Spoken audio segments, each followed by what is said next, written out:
Hi friends, welcome back to Anu story world. ఇవాళ నేను చెప్పబోతున్న కథ తగిన వారసుడు అనే కథ. అనగా అనగా ధర్మపురి రాజు విజయేంద్రుడు ప్రజాక్షేమమే ధ్యేయంగా పాలన సాగించే ధర్మప్రభువుగా ప్రజల మన్ననలు అందుకున్నాడు. తనకు సంతానం లేకపోవడంతో తన తదనంతరం ప్రజల జీవితం ఎలా ఉంటుందో కదా అని తీవ్రంగా ఆలోచించి రాజు ఒక నిర్ణయానికి వచ్చాడు. రాజోచిత విద్యల్లో ఆరితేరిన సూర్యసేనుడు, చంద్రసేనుడు, వీరసేనుడు అనే ముగ్గురు క్షత్రియ యువకులను చేరదీసి పాలనా వ్యవహారాల్లో శిక్షణనివ్వడం మొదలుపెట్టాడు. ఆ ముగ్గురు యువకులు సకల విద్యలలోనూ ధైర్య సాహసాల్లోనూ సమఉజ్జీలుగా ఉండడంతో వారిలో ఎవరిని రాజు తన వారసుడుగా నియమిస్తాడోనని ప్రజలందరూ ఉత్సుకతతో ఎదురుచూస్తున్నారు. రాజు కూడా ఈ విషయంగా వృద్ధమంత్రిని సంప్రదించి ఆయన సలహా తీసుకున్నాడు. మర్నాడు ముగ్గురు యువకులను చేరబిలిచి ఒక్కొక్కరికి 20,000 బంగారు వరహాలు అందజేసి, ఈ ధనంతో మీరు మన రాజ్యంలోని 3 ప్రాంతాలకు వెళ్ళి నా ప్రతినిధులుగా 5 ఏళ్ల పాటు పాలన సాగించండి అని సూర్యసేనుణ్ణి చంద్రపురికి, చంద్రసేనుణ్ణి రుద్రపురికి, వీరసేనుణ్ణి కృష్ణగిరికి పంపాడు. సూర్యసేనుడికి కళల పట్ల ఆసక్తి ఎక్కువ. అందువల్ల అతడు అందమైన చంద్రపురిని చేరగానే అక్కడి ప్రకృతి శోభను చూసి ముగ్ధుడయ్యాడు. ప్రశాంతంగా కనిపించిన చంద్రపురిని మరింత శోభాయమానంగా తీర్చిదిద్దాలనుకున్నాడు. నూతన రాజభవనంతో పాటు అక్కడక్కడ చక్కటి ఉద్యానవనాలు కూడా నిర్మించాడు. కవులు, కళాకారులను పోషించడానికి రాజు ఇచ్చిన ధనాన్ని వినియోగించసాగాడు. ధర్మపురి దక్షిణ సరిహద్దులోని రుద్రపురిని చేరిన చంద్రసేనుడు అక్కడి పరిస్థితులను చూసి ఆలోచనలో పడ్డాడు. పొరుగు రాజైన భూపతి ధర్మపురి మీద దాడి చేయడానికి సైన్యాన్ని రహస్యంగా సమాయత్తం చేస్తున్నట్టు తెలియవచ్చింది.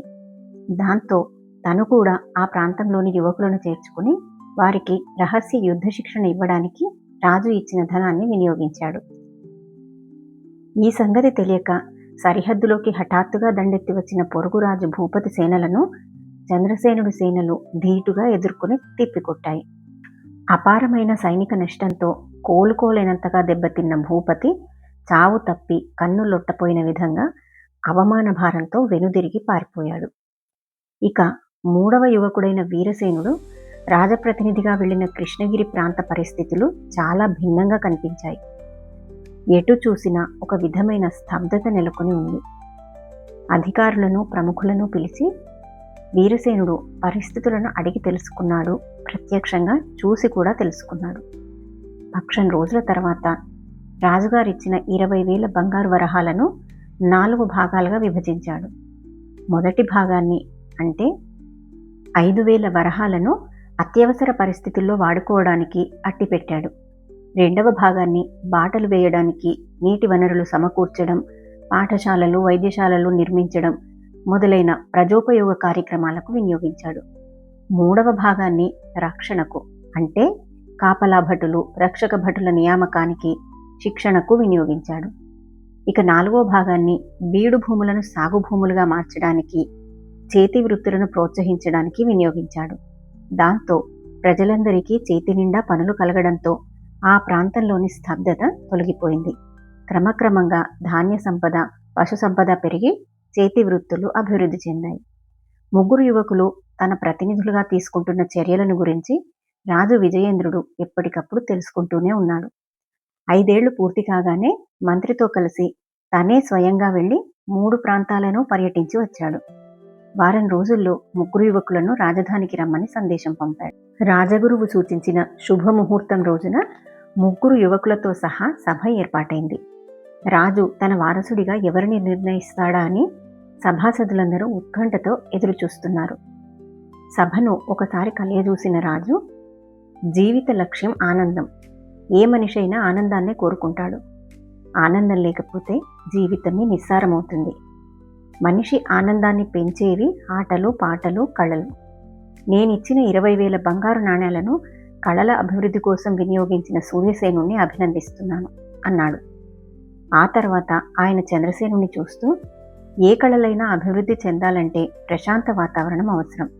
ప్రశాంత వాతావరణానికి రక్షణ ప్రధానం. రక్షణ కరువైతే ప్రజల జీవితం దినదిన గండంగా పరిణమిస్తుంది.